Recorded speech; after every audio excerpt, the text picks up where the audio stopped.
Hello everyone, welcome to another edition of Ask the Amigos. We're here to answer your questions, and by your questions, we mean all of the fine folks in our Discord community that post questions for us to answer on Ask the Amigos. No answers withheld. Any question, it's all fair game, bud. That's right. And we'll kick things off with a rapid fire burst of questions from Graham Vebke, okay?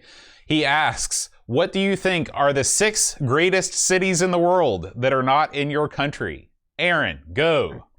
Do I have to name all 6, or can I just name a couple? You can name however many you want. Okay, I'm going to say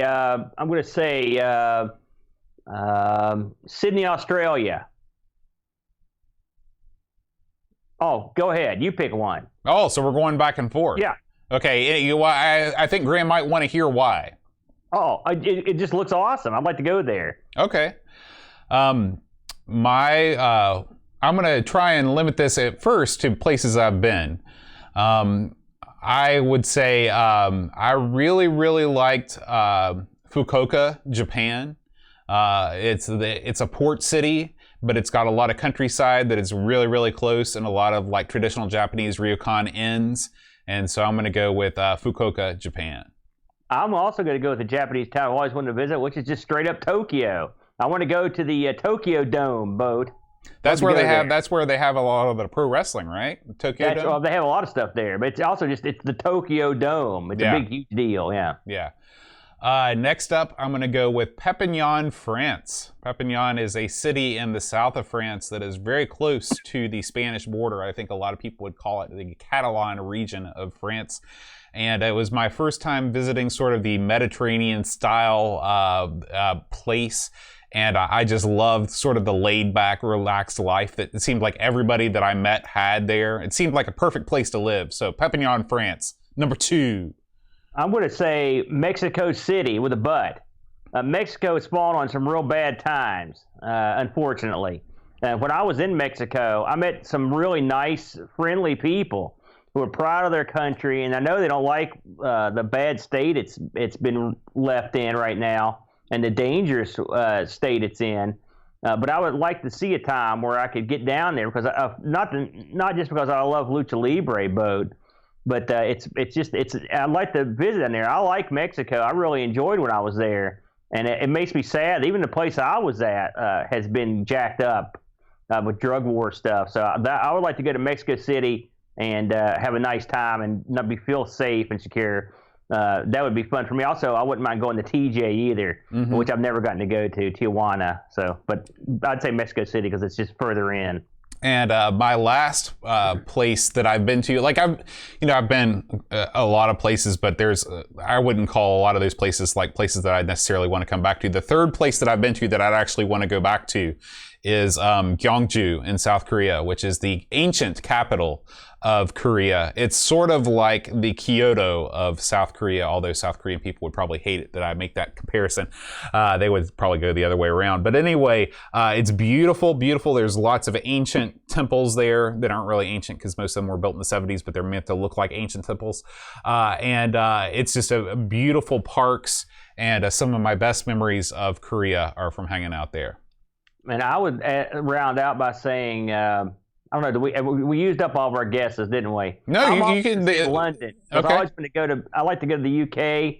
Might as well hit. I mean, I would end up hitting the whole joint, but I would like to go to London and work my way out, because I feel like I know enough about it to where it almost feel like less strange to me to be in a foreign land, because I've watched so much shows from there and talked to people from there. It looks like it'd be a lot of fun. So that one's also on the list. The only place that I'd like to go to in England is I'd love to go to Oxford and see all of the university stuff, the architecture there, just the greenery is beautiful. That would be the only place that I'm really itching to go back to in the UK. I had my fill of the UK when I was there the first time. Well, you're lucky. You've been more worldly than me, Bud. I'd like to see a lot of I could name a ton more places, but those are the ones. There's a lot of places I'd like to go. I don't get to travel that much, but maybe sometime in the next 10 years I'll be hitting the road. Yeah, man.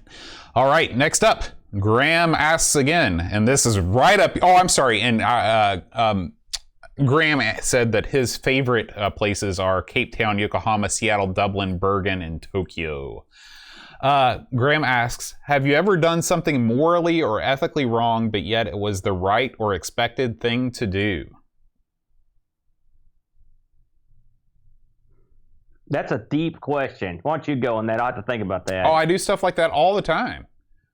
I mean, like when you're like, for example, like if you are like judging a competition or something like that, like sometimes if you like, for example, if I'm judging like who's going to play the solo in this song, and I have two people set up to play, and we do it, and like they come into my office and they play for me, and I know that the person that I want to play the solo because she plays it right all the time, she has a bad go of it, and then somebody else comes in and they play it, they nail it, but that's the first time they've ever nailed it ever. Like I'm going to go with the other girl, even though technically the second person should have got. That's not that unethical, Bode. Well, I mean that's not what he means. That's as unethical as I get, man. Only you would feel guilty about that. You're a sweet, sensitive soul, Bode. All right, hit me, Aaron. Tell me something morally and ethically wrong that you revel in. You know, I'd have to really think about it. I will say this. You know, I have been a dirty, rotten, filthy, stinking pirate for most of my entire life. And I seldom feel bad about it, and I know I should. So that's one thing that often, but I mean, in terms of day-to-day life, you know, it's the kind of thing where sometimes you won't say something to somebody to spare their feelings or something like that, or you may edit things, you know. But I mean, I can't sit here and I'd have to think about that for a while. That's too complicated a question for me. Okay. Move on. Too hard. Well, here's one that's right up your alley, Aaron. What are your favorite James Bond movies? Okay. In no particular order. Goldfinger. The Man with the Golden Gun, GoldenEye. Those three are near the top of my list. Skyfall, tremendous film, would be up there. So I'll go there. Those are the four that I nail right off the top of my head. The ones I hate are pretty much almost all the newest. The ones that the last one, Spectre, horrible. Moonraker. As hilarious as it was, and I love Roger Moore, but horrible. Never Say Never Again, no good. They shouldn't have said it again. Those are the ones that come to my mind as ones that I didn't think were. Of course, anything that Pierce Brosnan did that wasn't GoldenEye, that weren't there. Anything that involves an invisible boat, for example, that needs to go. Well, I know you don't have an answer to this because you don't know anything about James Bond. I saw, what is the one where it's at Fort Knox?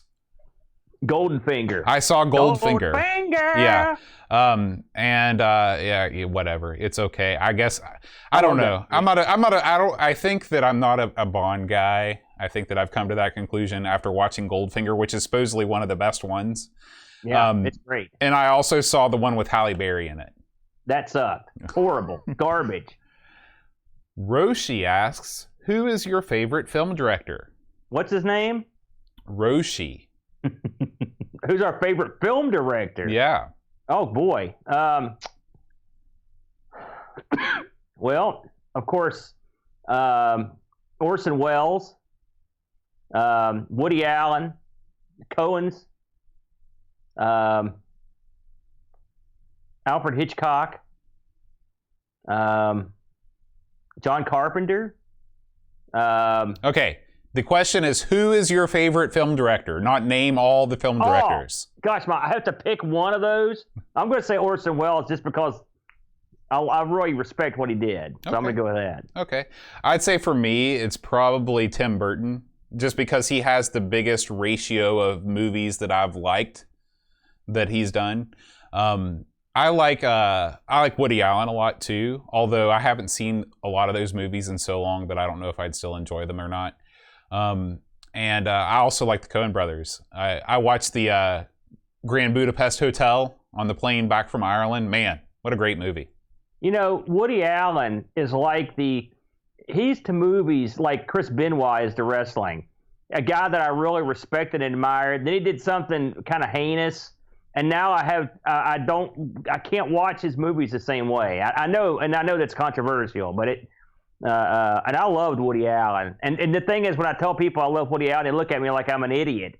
But he had a lot of great flicks, you know. But oh yeah, I still like like when I saw like Manhattan for the first time, I thought it was great, and I thought Annie Hall was great. Yeah. I think Everything You Always Wanted to Know About Sex was horrible, and I don't understand why people think it's so hilarious. Like Woody Allen's done tons of hilarious movies that it's brazen. That's why. Yeah, maybe so. And I mean, it wasn't in the same ballpark as some of his other movies. Yeah. Annie Hall. Or Hannah and Her Sisters, Manhattan Murder Mystery, plenty of greats. Mighty Aphrodite, when it was later, was really good.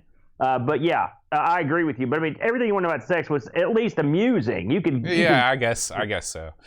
Roshi asks, when was the last time you purchased a game or console where you quickly concluded, I've made a terrible mistake? While you ponder that, I have an answer right off the bat. All right. The Wii freaking U. That was the worst. Seriously, it's the worst console experience I've ever had in my life. Everything about it was horrible and wrong and awful, even up to the point in which selling the Wii U was a nightmarish experience. Never again, Wii U. Never again. I'm going to go with one it's probably my most recent purchase, the Socrates, which I've not plugged in or played yet. I've had it sitting on a pinball machine. Because I wanted to do that with Brent, and since he hasn't been to come over since I got it, it just sits there, and I'll just wait. So it's that I feel like and I think I slightly overpaid for it too. Yeah, so when I heard what you paid for that, my eyes widened. Well, it was a twofold. I knew I was paying a little bit more. It wasn't a ton, but that guy was going out of business, and the guy that owns that place is really sick. So I thought, this guy's been a good guy. He's getting me some good deals. Where are you going to get this thing locally? So I bought it. That's true. But yeah, I'd say the Socrates is on that list. What did you want to be? Oh, I'm sorry. Chris Folds asks, what did you want to be when you were 10 years old? Astronaut. Absolutely. Yeah, I think I was still in the astronaut phase when I was 10 also, although I was moving quickly into the video game designer category. When I was 10, that really wasn't an option that you thought about. Mm-hmm. Me and my neighbor would play astronauts all the time. That was the thing. And of course, Star Wars was out and stuff there, but everything was space related. Yeah. But that's all I ever wanted to be honest with you. Pixels at Dawn asks, removing all other obstacles, if you could have any pet, what would it be? You want a couple more cats, don't you, Aaron? No, I don't. My son desperately wants a pug. All right? Or he wants 2 pugs, to be honest with you. And I just can't handle having more animals. I've got 2 cats. But I know eventually I'm going to relent and get this kid a pug. But, so I would probably say pug just so Luke would be happy. So I'll go with a pug. I would like to have like a big old friendly dog, that's what Teresa likes, the big moose dog. But I don't want like a mastiff. I don't want something that's real drooly, and I don't want something that sheds a lot. But actually, I guess I do, because I think I saw this picture of Paul McCartney with his sheepdog, who he named Martha. Don't call Linda that. Hey. That's not nice. But anyway, I think I'd like to have a big old sheepdog, but I'd want it to be a magic sheepdog that didn't shed all over the place and took care of itself, because I can barely. Those are wacky looking dogs. Yeah, but I just think that they're cool looking, and they're big and fluffy. Let's see here. Roshi asks, do you think Carol Baskin killed her 3rd husband and fed him to the tigers? I haven't watched that. I don't intend to watch it. Yeah, me neither. Laron asks, do you think Carol Baskin killed her tiger and fed it to her husbands? Keep going. Chris Folds asks, do you think Carol Baskin killed her 3rd husband and fed him to the tigers? Keep going.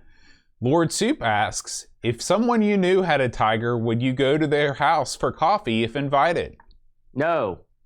Roshi asks, have you ever considered marrying 2 men just so you could play with tigers while getting unlimited meth? Who hasn't? Lord Soup asks, what's the emoji for meth? It's a little picture of West Virginia. Duncan Styles asks, which shop or store that is closed due to the current issue do you miss the most? You want the truth?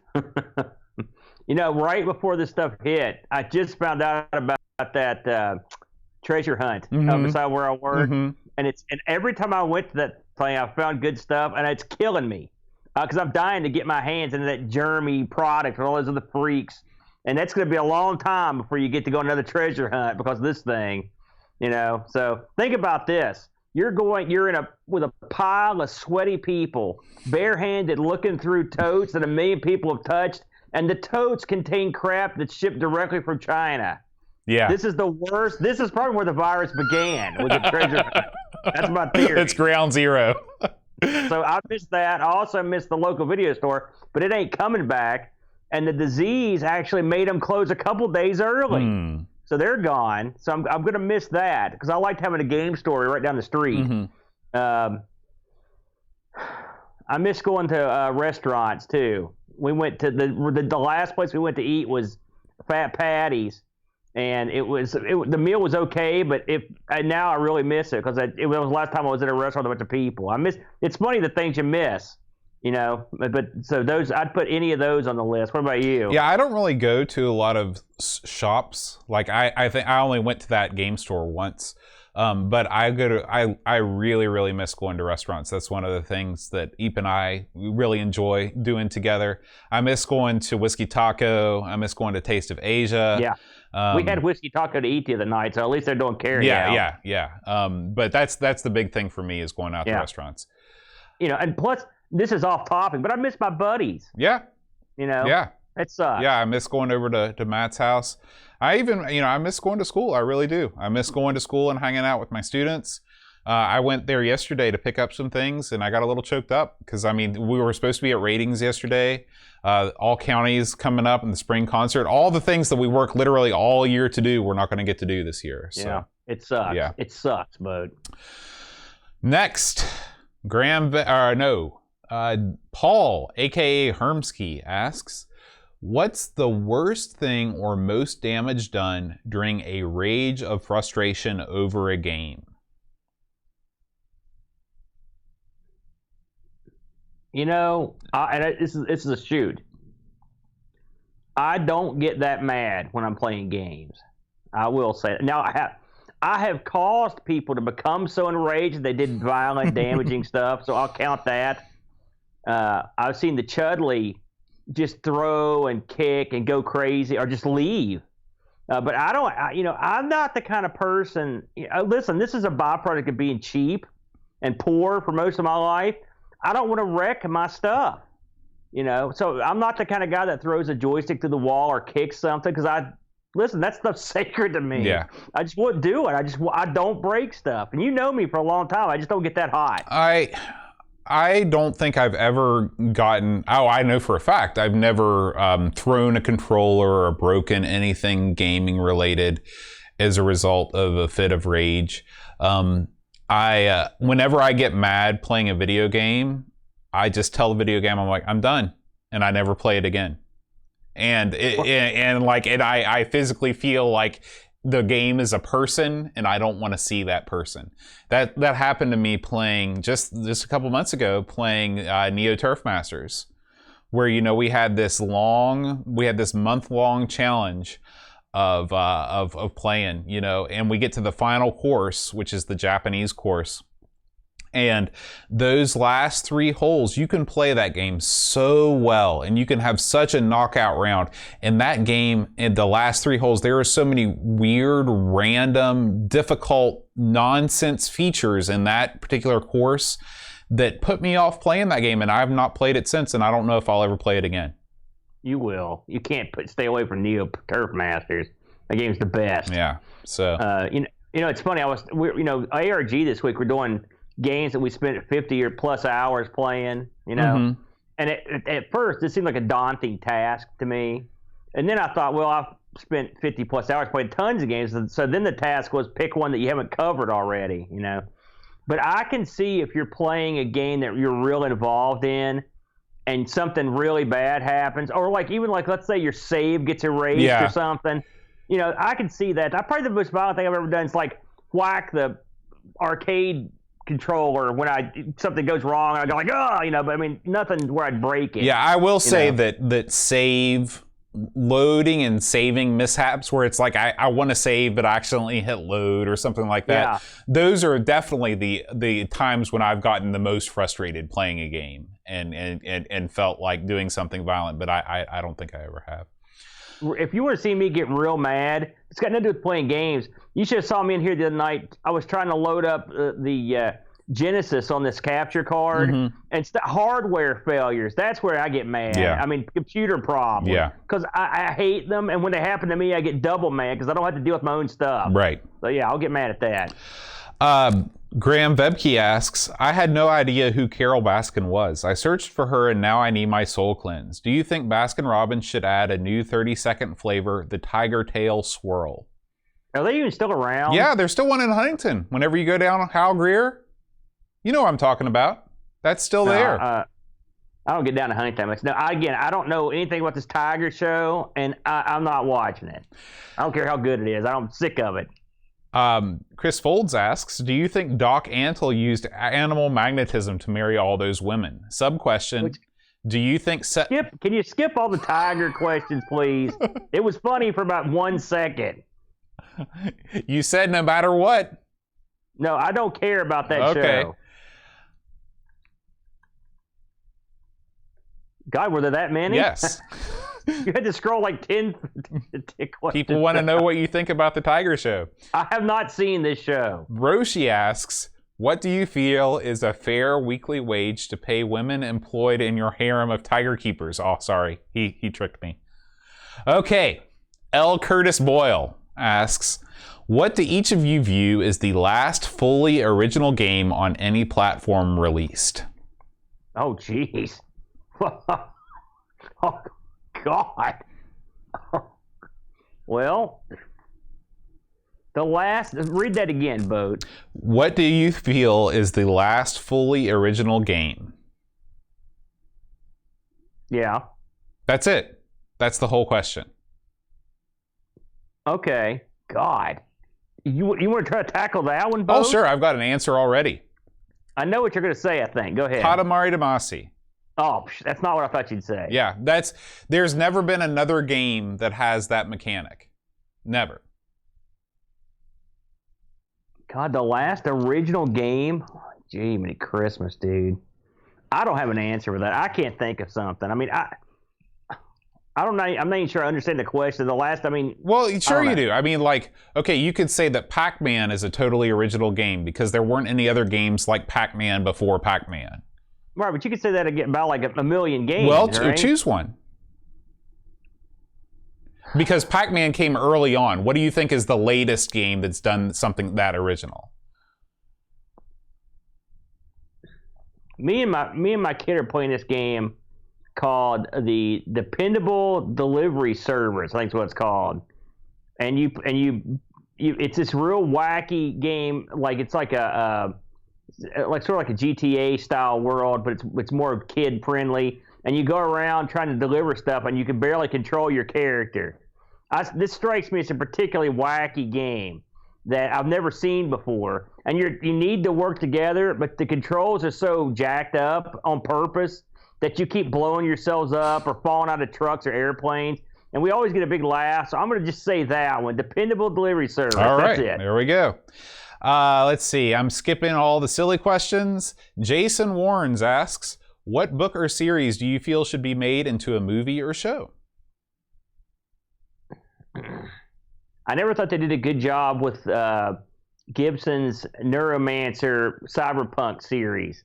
They've never made a film of Neuromancer, and the film that they did make was garbage. That would be something they could definitely do a good job with now. Yeah, and the thing is, the money's out there now. I'm stunned that they've never attempted it, Bo, to be honest with you. That's the one that pops into my mind. What about you?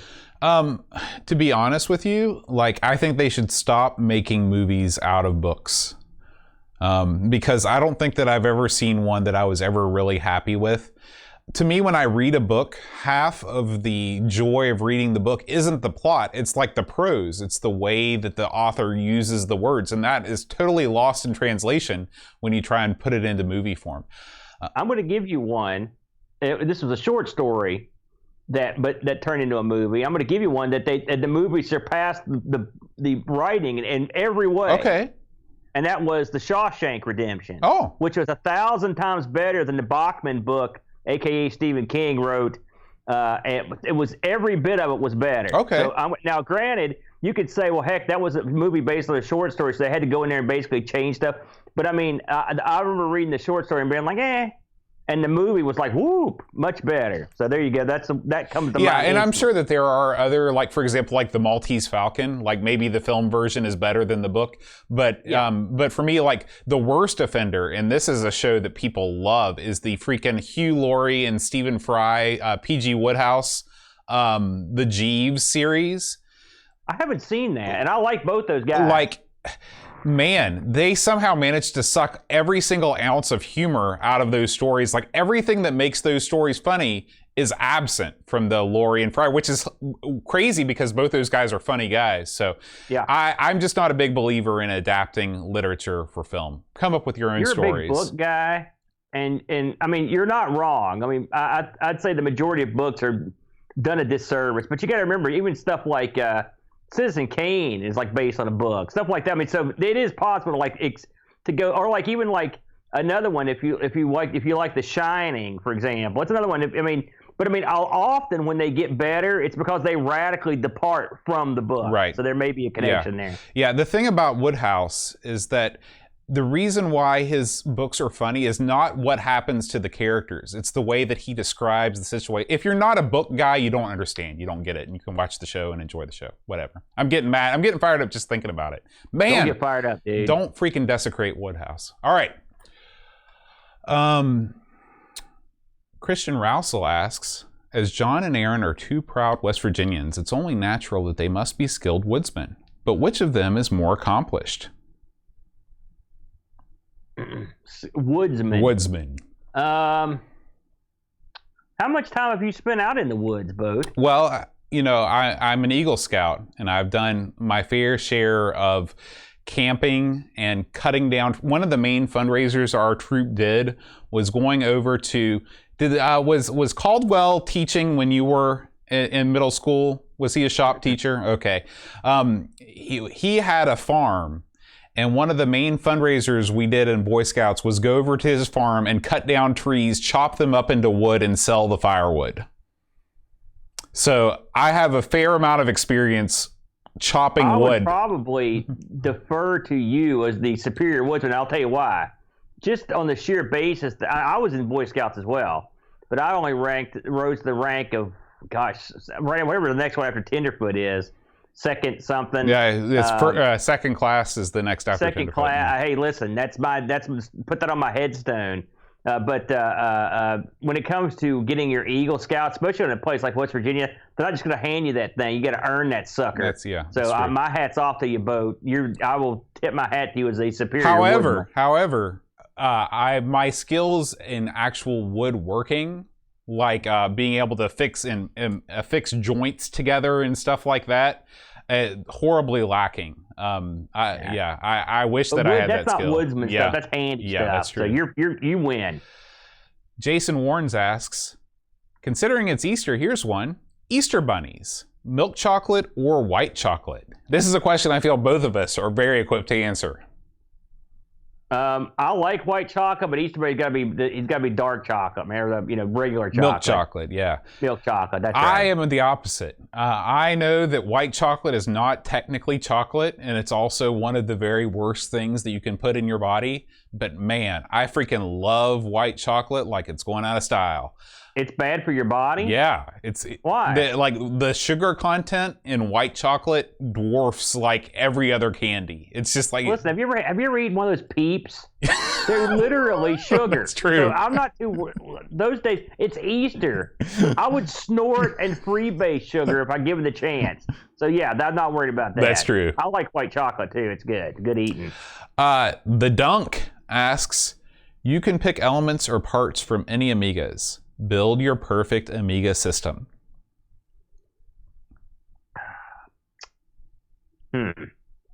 Okay. Here's what I got. I want the Amiga 600 with the AGA and proc on an Amiga 4000. I want a belly slot and a side slot so I can add peripherals, and that's what I want. I want a wedge Amiga with jacks of power. That's what I want. I don't want, as much as I like the big ones, I want something small. I want a small, super powerful Amiga that's got like proper video out and the big, huge accelerated speed. That's what I want. Yeah, I think for me, I definitely, I'm sort of upset with you right now because you're going the same route that I'm going. You've got to keep the 600. You've got to keep the 600. You've got to. They got it right. It's a horrible machine. Yeah. But they were on the way. You open that up and you basically replace the innards with a 1200. I don't need any extra expansion. I don't need the ability to add Zorro cards or anything like that. That's not why I use the Amiga. I want to be able to play all the games, and I want to be able to have good audio or video out. And if you just replaced, if this 1200 would have come out with the footprint of the 600, it still wouldn't have mattered. But I would have been more happy. The thing is, I agree with you to a certain degree, but if we're going to make the ultimate Amiga, you might as well, we're not cheating when we say put an 040 in this sucker, and here's something else I would do. Get rid of the PCMCIA slot garbage. Get that thing out of there. Give me a full-blown slot on the side. So if I decide that I want to put like some kind of expansion bus on it, I'm still there. And also give me the belly slot. So you've still got expansion possibilities if you want them. But I probably would never use them because I'd have the full slot. I'd be good to go. You could put more memory in there or something, Bo. You know what I mean? Yeah, sure. I mean, you've got a point. I'm with you. I like the little footprint. Come on, Pixels, PCMCIA is not godlike. That thing was crap when it was released on laptops. It's never been a reliable thing to use. I never liked it. Oh, and Tin Mark loves it. I knew it. Anything I say, he's going to jump in. Come on, Doug. Cut me a break, pal. All right. What else you got, Bode? Let's see. Lord Soup asks, are there any games that you played and loved, but upon retrying it years later, you thought, why the heck did I like this crap? Yeah. I can tell you one right off the top of my head. Okay. EverQuest. When this game came out, I played the crap out of this game. I played the crap out of it. You know that. Mm-hmm. In fact, I was going to do on the ARG. That was going to be my game of banned all online games from this one. So, but it's still around. You can still play it, and my buddies are still playing it, and they're like, "Come on, you got to get back in there, EverQuest." No, I can't go. There ain't no going back. You can't go back. So that's one that just instantly jumps into my mind. What about you? It's really hard for me to go back to most games that I enjoyed when growing up. Like, I can enjoy them from a nostalgic point of view, but I wouldn't ever play those kind of games anymore, like Japanese role-playing games. Like, I'm never going to sit down and devote like 100 or 200 hours to like grinding anymore, except when I'm on MTV's The Grind, as I often am. Beat 'em ups, like, I lose interest almost immediately. Like, unless I'm sitting down with you or Brent or somebody that I can talk to, like, the actual gameplay mechanics in a beat 'em up, like, it's just incredibly boring. Most of the stuff that I played growing up, I just have no time for anymore. I think it's because there are so many better experiences that tick those same mental boxes for me, but give me something more, that it's hard to go back a lot of the time. Fair enough. All right. Jason, in a similar vein, asks, do you have any guilty pleasure games that you love which you're embarrassed to admit?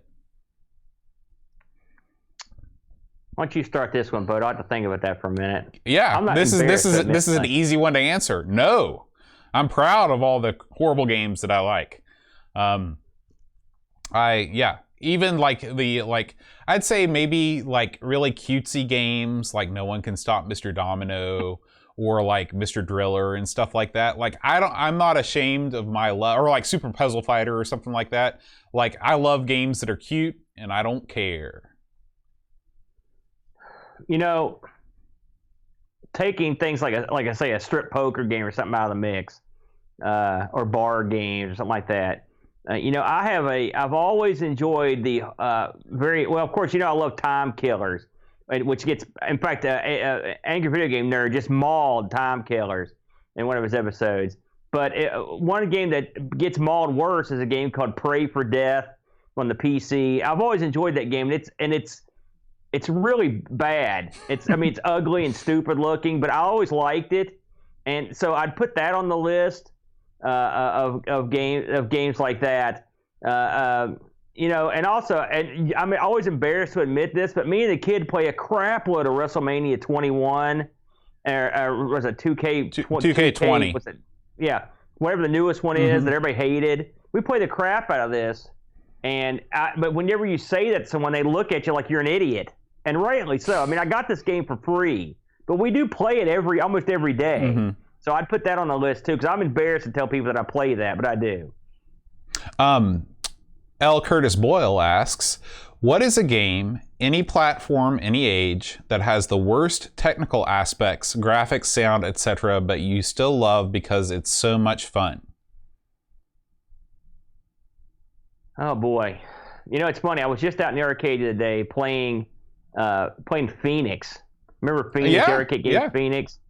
And man, it is not attractive. It's not the sound. I know people talk about the sound, but it's not that good. I would put games of that era. I don't think they're bad looking, but they are. You know, I would put that on the list. You know, me and Brent played a bunch of stuff on the Tandy 100, like that boxing game we played on there. That game was stuff like that. I can't help but be amused by, and I'll sit and play it. You know, so stuff like that. Do you have a thought on what you've got? Yeah, I mean, this is a hard question to answer because any game that is of any age is going to look like crap. You know, at some point. I'd say probably the closest is a game like Lunar Lander. I mean, that is pretty much the dirt worst in terms of like simplistic graphics and rudimentary sound. And the funny thing is, in the arcade, it was awesome with the vectors. Yeah, but I mean, even still though, the vector graphics make it really cool looking. So yeah, it's hard for me. Oh, you know what? I take it back. My gold star winner for this one is Defender for the 2600. Because that game is truly horrible looking, but because of the nostalgia that I have for it, I still continue to play it. I will say I can play that a lot better than the arcade version. Heck yeah. By the way, let's face facts, but you know the answer to this, the one you play and go back to over and over, Top Banana. That's right. Every evening before bed, just a couple games. Chris Folds asks, best breakfast cereal?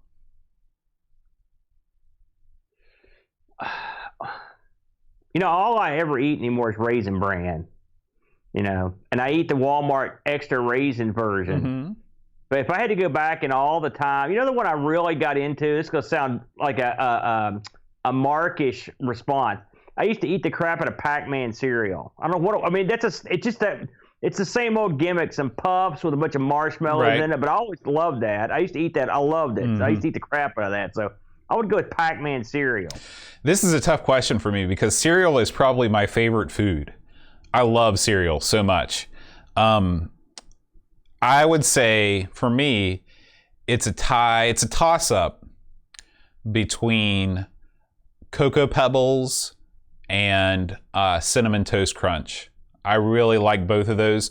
If I'm going healthier, which no cereal's healthy, it's all horrible for you. Is it? Yeah. I mean, when you look at the amount of calories that are in, like, any breakfast cereal, like, you know, it's like 100 calories for half a cup. You know how many cups are in a normal bowl? Like 6. Oh, yeah. That's how they get you. That's how they get you. I hate that. But anyway, I still eat it almost every morning. Healthier, there's a cereal called Basic 4 that I really like. There's also a cereal called Blueberry Morning that has like freeze-dried blueberries in it that's really good. I've never heard of these weird cereals. Yeah, they're all really expensive. They're like $5 a box at Walmart. But those are my 2 healthy options or my 2 more sugar-filled options. Ricky DeRocher asks, Who's your favorite old-time radio actor? Wow. I got to think about that. Well, I can tell you Agnes Moorehead. Is that a dude or a lady? What's that? Is that a dude or a lady? Agnes Moorehead. Agnes Moorehead, it's a lady. Okay. Another one, this is going to sound like a crazy choice. And I'm embarrassed that I can't remember his name. But do you remember the guy that played Herman Munster on the Munsters? Mm-hmm. He is tremendous on CBS Radio Mystery Theater. I really enjoy his work quite a bit. The funny thing about why don't you answer that, Bo? There's one more guy. I got to look up his name. I don't want to mess it up. Well, I'm embarrassed to admit you don't listen to any old radio shows at all. And it's something that's right up my alley because the idea. This is another one of these things that I love the idea of radio drama, but I just whenever I have free time, I always forget that it's out there. I do like Orson Welles' voice though, so I'll probably go with him. He's great. Another guy I love him in movies and in film is Peter Lorre. He is outstanding. Are you familiar with him? Yeah. What do I know him from? He was in Maltese Falcon. He was in a ton of horror movies. Back in the day. Fred Gwynn is who I was trying to think of. I'm thinking of Peter Sellers. Never mind. No, Peter Lorre. He talks like this here. Scary. He has this real strange foreign. He always plays the foreign bad guy and everything. He's got an awesome voice though. He had his own radio series for a brief time. So those are 3 or 4 right there that come off the top of my head. All right, we got 2 more questions, Aaron. All right, 2 more. Graham asks, COVID-19 aside, how often do people from West Virginia generally get to see the ocean, or are they more inclined to visit lakes and rivers? Well, this person from West Virginia has seen the ocean 2 times in the past 20 years, give or take. I think your average person is poor and they're old, so they probably don't go to the ocean that much. Now, that much said, people say that Myrtle Beach, they call it the Hillbilly Highway, going down there to. A lot of West Virginians go down there to vacation.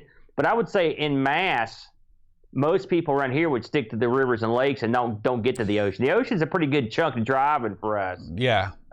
I think that you are, in West Virginia, you're either a beach family or you're not. And the people that are beach families go to the beach every single year. But here's the thing though, that's still only once a year. Compared to somebody that lives near the coast, I'm sure that's not very much at all. But for people like you and me, who are not beach people, like once a year is like a ton. I would love to go more. It is a solid 7+ hour drive to get to the nearest beach from where we are. Yeah. So it is not close. 7? Does it take that long? Yeah, it takes longer to get to. You talking about Virginia Beach? That's the closest beach to where we are. Myrtle Beach is even further. Now, if you live at the if you live in the Eastern Panhandle, it's a real easy trip to the beach from up there. But I mean, that's far away from us. Right. West Virginia is a large state. And finally, Aaron, Graham asks, when shopping for socks, do you go for plain colors, geometric patterns, or characters? Plain color, just white. That's all I get's white. I have to wear dress slacks often, and so I've got to wear dress socks. And until I was fairly along in life, before females entered my life, I would have no qualms about going Michael Jackson, Billie Jean style and wearing black pants with white socks. But since said females have entered my life, starting several girlfriends ago and continuing on with my wife, that behavior has been quashed. And so my socks, I really like Argyle. I go with the Argyle socks. However, these days, as my circulation continues to get poor, I wear plain black compression socks because I am 86 years old.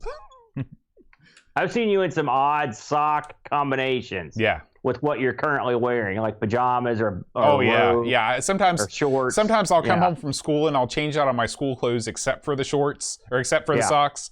and then I'll go. But anyway, there you go, It's creepy, guys. man. It's Ask the Amigos. This has been by far our longest Ask the Amigos yet, clearing out at almost 45 minutes long. We hope you've enjoyed it. It's always a good time, and if you are a member of our Discord community, please feel free to fill up the gaps. I'm going to put checkpoint here, so I know when to ask, or when the new questions are being asked. Feel free. We'll try and do these about once a month and answer some more questions next time. We'll see you guys later. Until then, adios.